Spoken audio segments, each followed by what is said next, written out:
baby. Enjoy this great game. What's going on, everybody? Welcome back to the Humm Baby Baseball channel. It's day one of actual spring training games, and to be quite honest, I don't know if I've ever been less excited about a baseball season. Don't get me wrong, I'll be here. We're going to be following the Giants. Love the game of baseball. Love the San Francisco Giants. Let's freaking go. That being said, the rule changes, the changes to the game that the vast majority of I am not a fan of. I'm going to go through it all. It has just knocked me down. Okay, it's been like just one bam, one hit to the right, boom, one hit to the left, boom, uppercut. It's just like everyone hits me harder. And then when I found out that the runner at second base rule was coming back and it's permanent, boom, it put me down on the ground. Okay, I got my way back up. Oh, I'm gonna stick with this. I got back up, and then I was reminded about the ads on the uniforms, and not only that, apparently, depending on whether you're right-handed or left-handed, the patch may go on your right arm, or it may go on your left arm. What? The uniforms aren't even uniform anymore. Not only is there a big annoying advertisement, but it will be on different arms depending on the players. Can it get any more dumb? And that knocked me down again. I've been down twice. I got my way back up, and I'm just gonna try, man, to deal with all of these changes. But that is just, it's just so much. It's just so much year after year after year. It's not about, well, there's always been changes in baseball. Sure, occasionally there's a change. There's occasionally a need for a change. Oh, a guy just got hit in the head and passed away. Maybe we should use helmets. Good idea. Yeah, they changed the height of the mound at one point because the offense was just insane, and or excuse me, the pitching was just insane.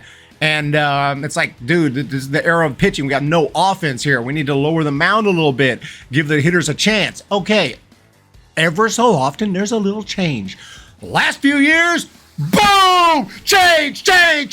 We got 20 rule changes this year. We got 18 this year. We got 17 this year. We're doing this, we're doing that, we're doing this, we're doing that. What the are you doing? So let's jump into the rule changes for 2023, and it is not a short list. And even this list doesn't really cover it all because there's other changes that I mentioned, like the ads and the runner at second. It may mention it here, but the runner at second, which we've been dealing with, is now permanent. That is a big deal to me. I mean, I was brokenhearted when it came to the minor leagues. I despise the rule. I'm not going to get back into a rant. I despise the rule with all my heart and soul. Now let's get into the changes for 2023. So that I haven't really talked about. The pitch timer, here's the deal. The pitch timer is something that I think can legitimately speed up the game. Like, let's go. Let's not take forever adjusting the batting gloves, getting out, doing your little routine. Pitchers taking every, 25 years. Let's freaking go. And I guess a pitch timer, it's the best way to kind of implement that. Like, let's go. Or you're going to get a ball. You're going to get a strike. Let's go. Move it along. I understand that. And they've been using it in the minor leagues for a while. And it really, I go to minor league games, I don't notice it because I don't look at it. And that's really my concern. As long as you don't shove it in our face, which I'm afraid they will, and already from some spring training footage, look at the size of that freaking clock. Could it be any bigger? It almost covers the entire wall from bottom to top, and they make sure it's in the frame so we don't miss it. And I have a feeling they're going to be pushing it on the screen, especially some of the stream, like when Peacock streams games, they're going to love it. They love any little weird facts they can throw on that screen, like percentage of this, percentage. I hate it. Like, who the hell cares? It's always like, I could have figured that out on myself. Like an 0-2 count. There's a 12% chance there'll be a base hit. Well, thank you for that. I could have probably estimated that, and I really don't care because it means nothing. Can you just stop showing me percentages? I have a feeling they'll be showing the clock really prominently on the screen as well. But anyway, the clock is 15 seconds with the bases empty and 20 seconds with runners on. You get a little more time with runners on, understandably. Hitter gets one timeout per plate appearance. So apparently now we have a timeout, and you step out and you relax, but you can't take more than one timeout. Must be in the batter's box with 8 seconds left. Pitchers get 2 disengagements. Pickoff attempts or step-offs for batter violations or balk. This is key that I want to speak on. This is a big one right here. Pickoff attempts. You only get 2. Basically 2 disengagements. But let's just assume that all your disengagements are pickoff attempts. You get 2 pickoff attempts. A third one will be a balk if you don't get the guy, right? if I'm understanding this, you get 3 tries. I always thought this would be an obvious way to speed up the game. Like Manfred talked about pace of play. You got to stop throws to first because pickoff plays, they really slow the game. They'll throw it over there 7 times, and it pisses me off. And I'm like, stop throwing it over there. But the problem, I thought, how could you possibly implement that? Runners will just take the biggest lead they can, and they'll just steal.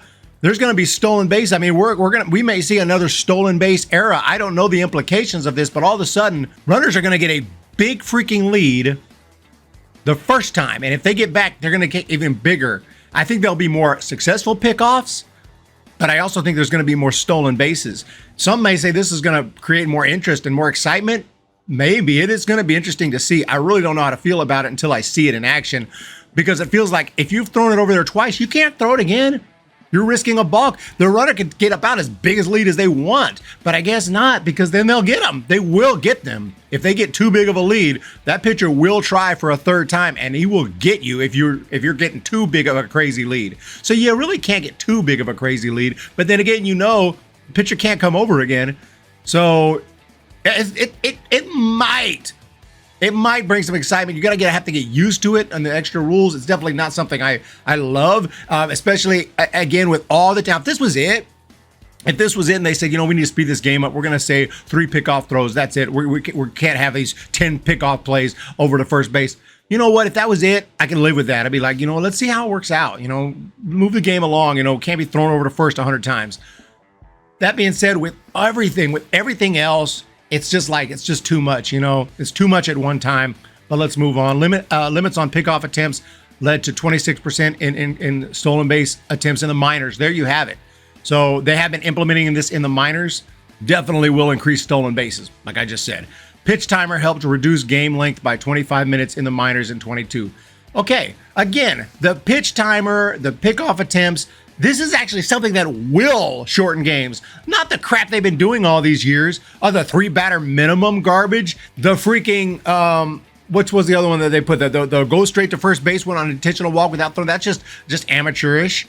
And I don't think it's, how often are there intentional walks? Pretty rare. It's actually cool when you get to throw the 4 balls, because something crazy can happen. It does happen.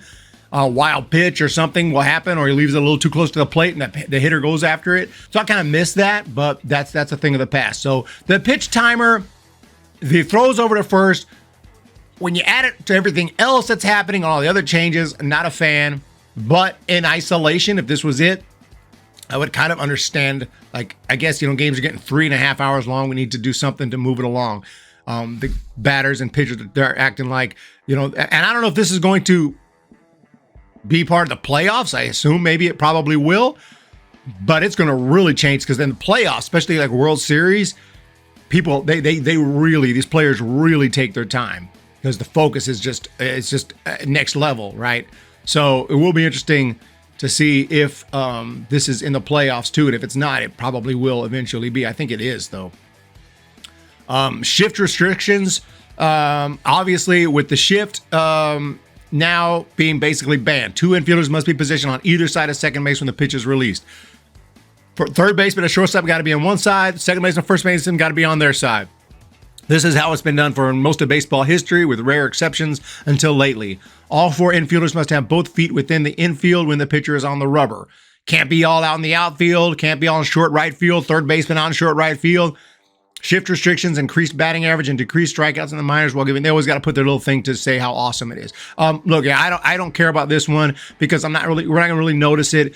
They're just going to play where they normally play. The shift pisses me off more than it doesn't, because I'll have I'm so used to it being like a Giants hitter will hit what normally would be a base hit, and all of a sudden it's caught. And I'm like, gosh dang it, freaking bullshit shift. There are times, of course, when the opposite happens and I think it's a base hit. I'm like, oh no, oh shift. So it's just throwing a wrench into things, but it's most of my life I haven't really had to deal with the shift. So not really worried about that too much. Oh goodness, bigger bases. Now we're just going straight up wacky. Look at the difference in size according to the red and the kind of turquoise color here, or teal, I guess. But look how bigger this teal one is compared to this red. I mean, it's absolutely crazy. This is a giant freaking base. This base is almost halfway from the corner of the field to the pitcher's mound. It's more than 25% of the way from the corner of the diamond to the pitcher's mound. Look at this goofy base. My goodness. Anyway, first, second, and third are increased from 15 square to 18 square. Bigger base is expected to have positive impact on players' safety. Oh, wow. Distance. So let's make it even bigger. It's all about safety. I mean, goodness God. Not 1 inch. Not 2 inches, 3 freaking inches squared. My goodness. Bigger bases reduced injury near the bases by more than 13% of the minors. Now, I don't know who's coming up with these numbers. You don't know that it reduced. You can just look at your overall injuries. Maybe overall injuries were down. If you want to attribute it to that, go ahead. But that doesn't necessarily mean that's the reason. But hey, it is what it is, man. We got big, goofy bases now. So obviously you could tell by my tone, not a fan of this, just stupid. I'm hoping we don't notice it on television that much. I think we will a little bit on a stolen base or something. I think when we see the replay and everything, I think that base is going to kind of like, oh, that base looks huge. I do think because they made it so much bigger. So I had to give some of my thoughts on these rule changes. These are not, like I said, this is not it. It's not really a rule change per se. But the ads on the uniform, you throw that in combination with all this, not to mention now the runner at second base, which is a rule change. It was not supposed to be in 2023. It's back and it's permanent. And you know, I don't know. I can't understand all the people defending all these rule changes. Runner at second base, and like if you like something, you like something. But the thing that I have a problem with is your reasoning, and some of the reasons I'll get is, hey man, again, I already talked about baseball's always changed. That's a bunch of crap. Baseball's always changed, occasionally with a rule change, not 5, 6, 7 rule changes every single year, which completely changed the way the game is played, completely changed the appearance of the game. And at this pace, if Manfred was to continue this pace of rule changes he has over the last 4 or 5 years and continue that for say 10 more years, the game will be unrecognizable. The game would be unrecognizable at that point. There is no telling what else he can come up with.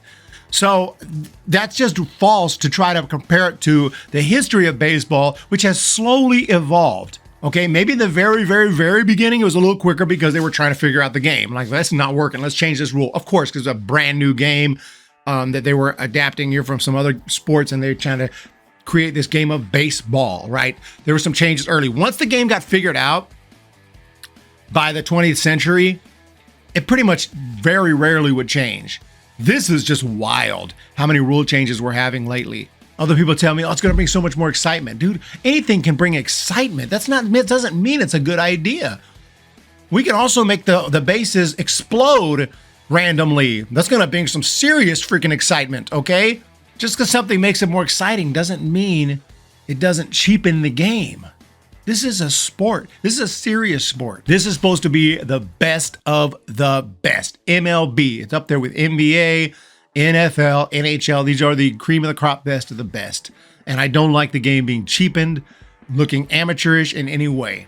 If it's another kind of a thing, a gimmicky thing, I'm all for it. I'm going to go check out the Savannah Bananas later this year. Totally a gimmicky, hilarious thing. Still talented baseball players in combination with just a wacky and wild presentation. Basically, the Harlem Globetrotters of baseball. And I've seen the Harlem Globetrotters too in basketball, and it's a lot of fun. Totally different experience. You're not, emotionally involved in it. You're not, totally, you're not this hardcore fan there to see quality baseball. I mean, it's going to be quality in a way, quality entertainment and pure entertainment and fun, as opposed to a game where you're genuinely, invested in this game as a hardcore fan and watching the best in the world play. Just don't like gimmicky stuff. Runner at second base is full on 100% gimmick. 3-batter minimum cheapens the game. Not throwing the 4 balls cheapens the game. And having a big, fat, giant pitch timer cheapens the game. I don't mind it so much. Just keep it hidden somewhere. And in fact, I was thinking they should have another umpire. The umpire shouldn't even have to worry about that. Maybe they don't. I'm not sure. But another umpire who's watching the game, who has a view of the game, and has a timer for him. He's the one that does that. It's up to the players to know in their mind, dude, let's go, get on with it, and you'll be fine. You actually have 15 seconds or 20 seconds. You have plenty of time. Just don't lollygag. Check your batting gloves. Do this. Switch this to your change up your socks. Let's just go, and you'll be fine. And another umpire will check on that, and he'll make the call. So we don't even have to see it or worry about it unless an infraction happens. Look, man. I mean, it's just a lot at once, and you throw the ads on the uniform. This year of all years, with all these changes, you throw the ads on the uniform, and it's just really disheartening. And it's tough to see, but this is where we're at here with ROB Manfred. Just change. And the fact that they're putting the patches on different sides, depending on righty or lefty, is to maximize exposure. How greedy can you be? How greedy can you be so quickly? You go from nothing, no advertisements for years on end, to throwing a big fat Nike sign on a cringy Nike sign, to very quickly now, not just throwing a big fat advertisement, but also changing the arm for maximum exposure depending on the player, so the uniforms aren't even uniform. What are we doing, guys? Does anyone love this? Let me know if you're like, dude, I love every change. I love the change. I love the ads on the uniform. I love the runner at second base. I love all this, man. This is so great, man. Loving it. The pitch clock. This is all awesome. Is anyone out there love it all? I'd love to hear from you. Personally, I don't love any of it. The only one that I even maybe like a little bit is the restriction on the shift, and that's only like personal reasons that I like it, because I'm just used to players playing their positions. The pitch timer, I don't mind. I don't prefer it, but I don't mind. Just keep it out of my face, and that's really where I'm at with it. Everything else can F off. You guys have a good one. Let me know, and we'll see you.